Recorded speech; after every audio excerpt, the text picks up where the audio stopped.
Okay, so today we're going to be talking about how to send material out for quote. You're going to need to make a RFQ or request for quote. So what you're going to do is you're going to open up your FabSuite, sign in, click here on the purchasing module. It'll open up. You're going to have two different options. You're going to have requisitions and purchase orders, and you're going to want to start in requisitions. You're going to come over here to the add button. You're going to click it. This window will pop up. It's going to ask you for the requisition number and the description. The requisition group and item increment you can just leave as is, but for the requisition number it's important to kind of go in numerical order here. So I always start my requisitions with a 1 unless there's already a 1 or a 2 or a 3, whatever. It just goes in numerical order. So we'll just make this 1. We're going to make it test, which if it's for an actual project, it'll be the beginning part of the address. So if you see right here, 87 Hand or 67 Daniels, 9 Main, 74 Cobb, those are all different projects, and those are the addresses that are associated with those projects. For the description, it'll be what I was just talking about. It'll be the number and then the first part of the name of the address. So for this one, we'll just make it 76 test. And you're going to go ahead and hit save. You want to open it, you can double click it, you can hit open on the bottom, and you can see it's going to be blank, obviously. So we want to add some new material. You can either click this button here, new, or you can hit F1 on your keyboard. And then this field will become available. For the job number, you're going to want to put in whatever the job number is that's associated with the project. If it's for stock, you can just put stock or leave it blank. Doesn't really matter. Quantity, however many pieces of something that you need to order. So for this example, we'll put 2. Shape is going to be anything from W's to channel to HSS, pipe, bolts, almost anything you can really think of. You can even put in, if it's not an item that's in here, you can put CO for comment, and then under dimensions you would just type in what it is that you're purchasing. So for this demonstration, we'll put in a W. I'm just going to pick any size here, 620. Close it. For length, I'm going to put 35 feet, 0 inches, and then it needs to be done in 16ths. So if you have, let's say it's 35.0 and 3/8, it needs to be 6/16 is the conversion to 3/8. Grade for beams typically is always A992, so it's important to make sure that's correct. And then the base price, you don't know it yet, obviously, because you're sending it out for request for quote. So we're going to go ahead and hit add. We can, if we have the same material and we need multiples of it, we can do quantity of 2 here, or what we can do is click the material. Down here it says copy. You can either click this button or hit F3, and it'll just keep adding that same line item to it, to the request for quote. So once you have your material in here, what you're going to want to do is you're going to want to come to the drop down where it says requisition. You're going to click that, and then you're going to come to the bottom here where it says reports. Click that, and let's say you have multiple items in your request for quote, but you only want to get pricing on, let's say, certain size channel and certain size HSS or something like that. You would come here to where it says shape, grade, and size. You can double click it. Because there's only one size material in this request for quote, it's the only thing coming up. And you can see here it says included, and then over here it says not included. If you had multiple sizes or shapes in your request for quote, it would, again, it would give you the different sizes here. You would want to include whatever it is that you want to send out for quote here, and then move over by either double clicking on the item, or you can hold control and click multiple items and then move them over to the not included all at once by clicking the single arrow. The double arrow will move everything from included to not included. Because we only have the one type of material in here, we're just going to hit OK. We're going to hit make report. And then what you're going to want to use is this, let's see, it's the third one from the bottom, request for quote, double spaced. I like to use the double space just because it's easier on the eyes to read. It's not all kind of compact together. So you hit view, and then here's your request for quote. It shows you that there's a quantity of 14. The shape is W or wide flange, grade A992. Dimension is a 6x20, length 35 feet. Requisition number is 1 test. The job number is stock. Total weight is 9,800 pounds. And then what the vendor can do is they can either fill this out, putting in like your price per hundredweight with your total price and all these other things, freight, total tax, if there's a discount, so on and so forth. And what you're going to want to do from here is you're going to come to this button, email PDF. You're going to click it. This will either automatically pop up, or you'll see sometimes on like the bottom of your screen it'll be like flashing to get your attention, and you click that and then this will pop up. We'll send this out to I don't know, let's say we're going to send it to Bushwick, so it'll be Harry. Click his name. You're going to want to CC Rick Perlin and Wendy.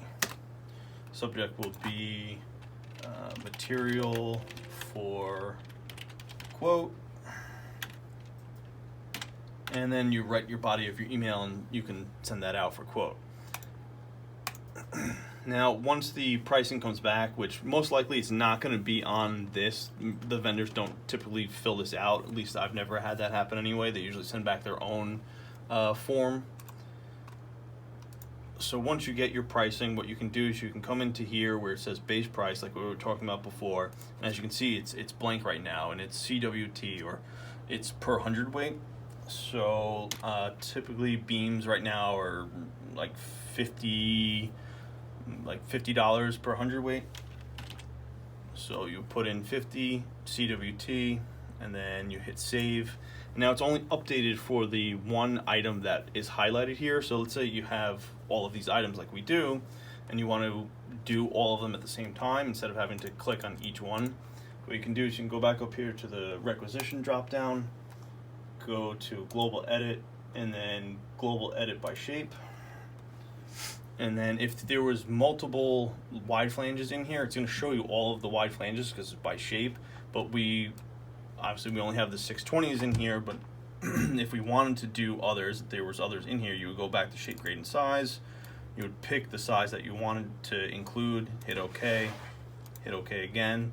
And then if you can see right here, it says base price, it's blank, and it's not checked off. So what you want to do is you want to check this so it's included, change this to 50, and then hit update. And then it's going to prompt you, do you want to change it for the following fields will be updated for 7 items. Are you sure you want to continue? Yes. So now if you see, we can click on any of these and it's updated the price to $50 a hundredweight. So now that we have our pricing back, everything's updated in here. What you want to do is you want to go ahead and move the requisition into a purchase order. So what you're going to do is you're going to come back to the requisition drop down. You're going to click that. You're going to go to load material into purchase order. Now, if there's multiple items in your request for quote that you need to purchase but don't necessarily want to purchase all of them, what you're going to want to do is you're going to load selected material into purchase order. So you can come in and say, I want like that piece, that piece, that piece, and that piece. And then go over to your requisition drop down, go to load selected material into purchase order, and then when you hit OK, it'll only bring those specific items over. So we don't want to do that. We want to include everything. So we're just going to go back here, load material into purchase order, and that's going to capture everything. Now we don't have, these are all old purchase orders or purchase orders that are already existing. Now you can add stuff to an existing purchase order if you want. Like let's say you make a purchase order today, but you're not ready to release it until tomorrow, and then you find out that you need some additional material or something that you didn't have in there already. You can send it out for quote, get the pricing back, send it into your purchase order, or you can go directly into the purchase order and add it. Either one works. So we need to create a new purchase order, so we're going to hit add. And I like to make the purchase order number here match the requisition number, just makes life easier. So we're gonna do 1-test, reference number, test, job is test. If this was a real project, it would be, for example, if you look like at this one here. So this is the 17th purchase order for 226 further. The job number is 226 further. And then the location is like the actual town that the project is in. So for this purpose, we're just going to put Calverton. The vendor, let's say Bushwick was the cheapest price, or had the cheapest price. So we would start to type in Bushwick. It'll come up with their information and the different contacts over there. Typically, I purchase steel from Harry or from Rick, so I would select their name.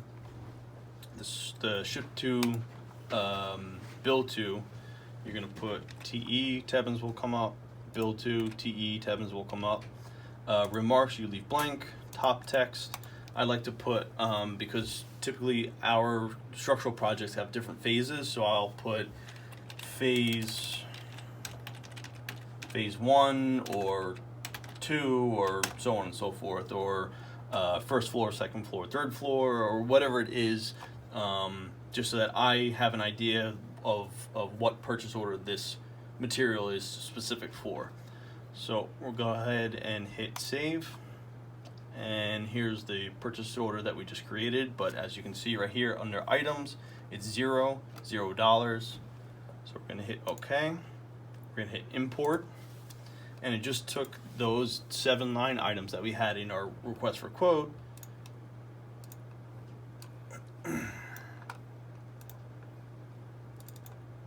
and it brought it into our purchase order. So now from here, there's 2 steps that have to happen. You have to go to your purchase order drop down. You're going to go to your reports, and you're going to print a purchase order, which it's the 1, 2, 3, 4, 5, 6 one down from the top. You're going to click it and hit view.